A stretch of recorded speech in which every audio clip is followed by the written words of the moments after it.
That's a lot of damage!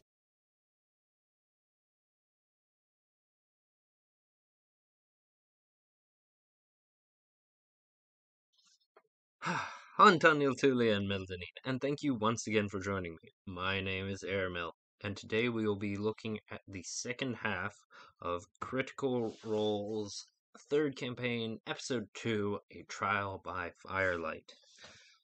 Looking forward to this, especially after some unfortunate file corruption on my last video, which is very frustrating, but what you gonna do, right? So, hopefully it's been fixed. I think it's been fixed, and I'm ready to dig in. So, without further ado, let's get on with it. The idea of having mundane named NPCs is hilarious, but also just, you gotta remember that names are relatively simple in a lot of places. So, like, a couple syllables, give or take. Yeah, I mean, what is the de facto name in America, at least? It's John Smith, alright? 2 monosyllabic names, one of which is an occupation, technically. So, also candy corn for you other uncultured swine. But take it at this point, you don't have to come up with really long, intricate names. And more often than not, it makes a lot more sense for a village to be composed of a lot of short, simple named than to have most of the village be short and simple and then have like half a dozen people with long, weird names. It doesn't it doesn't quite fit, and there needs to be a reason. Well, not needs. There should be a reason. It is wise to have a reason. I'm going off on a tangent. We'll talk about this some other time. Honestly, it's not a bad cover story. Kind of being employees of a person who's trying to set up a shop in town, especially one where, you know, there's going to be a lot of moving of goods between shops and warehouses and whatnot. So it's that's actually pretty clever. Gotta give him points for that. Oh, and Imogen is apparently, when speaking in Fresh Cut Grass Mind, sounding like a speak and spell. Perfect. You know, Matt made a fair point about how Fresh Cut Grass kind of attracted attention, but he didn't mention how Orem, who, as far as I'm aware, is wearing, like, armor and has a weapon, like a full-on sword, apparently didn't attract any attention. I can kind of see Imogen, who looks kind of more studious, I believe. Kind of a, well, we know as a wizard, but could easily be kind of a bookkeeper-esque type. But Orem definitely looks like a fighter, like a warrior. So, it's just a thought. So while they're talking, or while they're trying to, let's see, Orem's trying to talk to Imogen and, you know, get across the idea that, you know, this is what they want. It makes me think of, not in 3.5, but in 3.0, there was a skill called innuendo, which probably got removed for the exact reasons why you think it was removed. But the whole thing was based off of, you would roll an innuendo check to try to get across a secret message, basically, to somebody else without somebody who wasn't in the know figuring it out. And every so often I've come into situations where it would be really handy to have that skill again. But by 5e it would be long gone anyway, so whatever. This is another good point about names, is that there are only so many names that a culture will regularly pick from. Um, in ancient Rome, I think there were like a dozen male names, maybe a little bit more, maybe like 20. The point is that, and the female names were literally just numbers. It was actually really bad. But, like in my graduating class back in high school, we had like 3 people named Matt, like 4 people named Justin. In any like moderately sized town, you will run into a lot of people with the same name, and that's why we have surnames. And it could be very simple surnames, like Joseph Smith's son.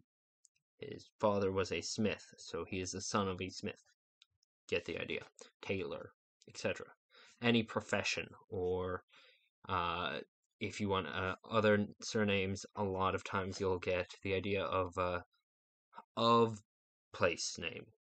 So, it, Jonas of Aylesfield. Things to keep in mind, especially when you're creating a bunch of NPCs. If they're minor characters, don't be afraid to just toss, pick from like half a dozen different names in one geographic area. Right.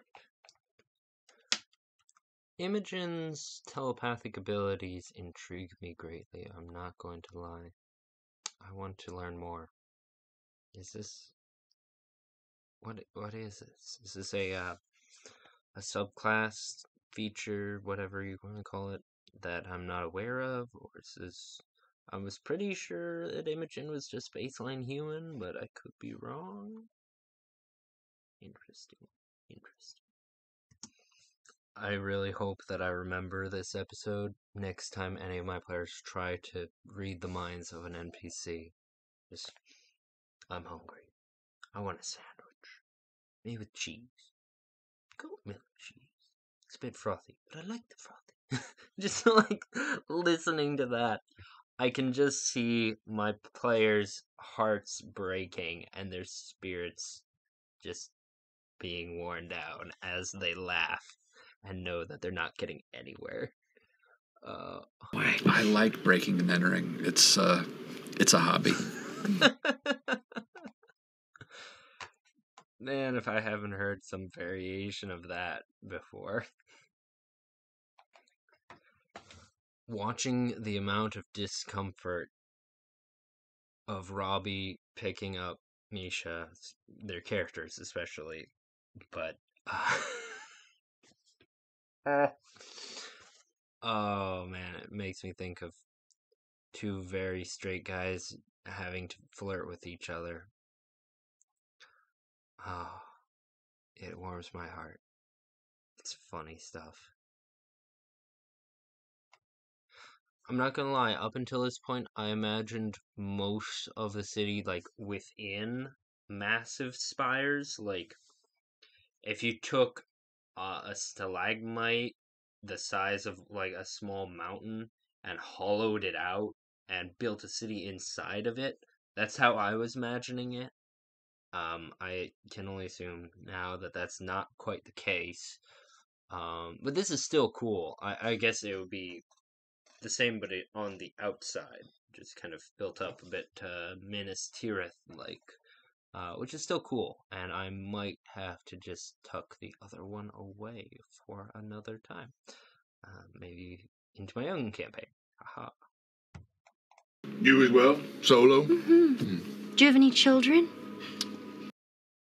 That is the great worry of so many adventurers. Not that I know of. And that is the answer that they can give. Also, just this really painfully awkward banter between Fern and Bertram is absolute gold. It's magical, and I can just feel, maybe not Travis, maybe just Bertram getting very uncomfortable. These guys put up with so much and put themselves through so much, and I love it. I think we should kill them all. I'm just kidding.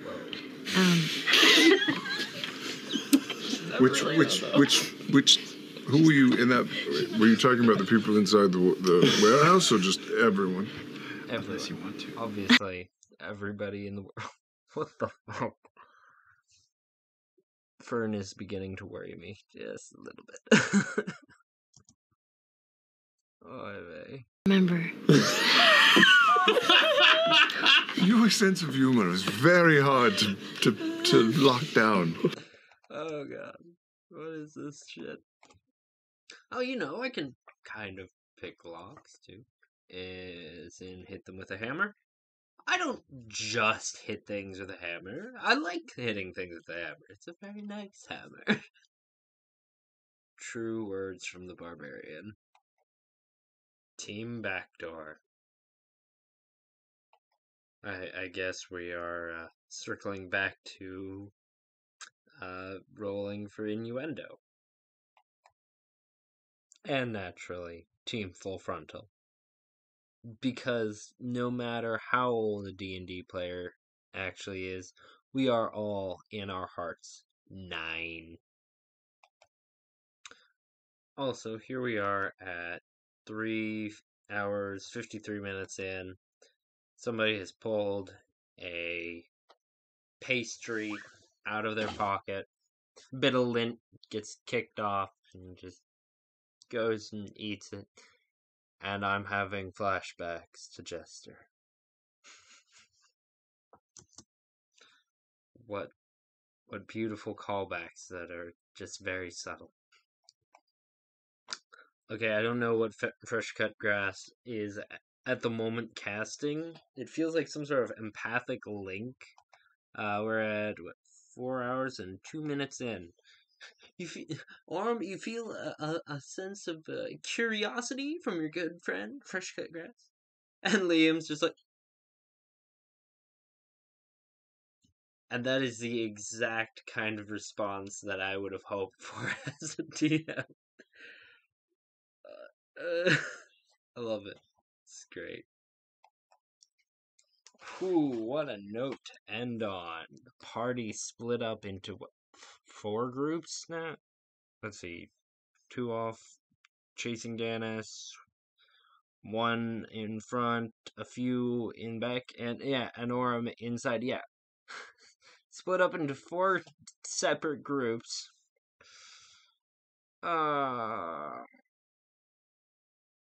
Wait.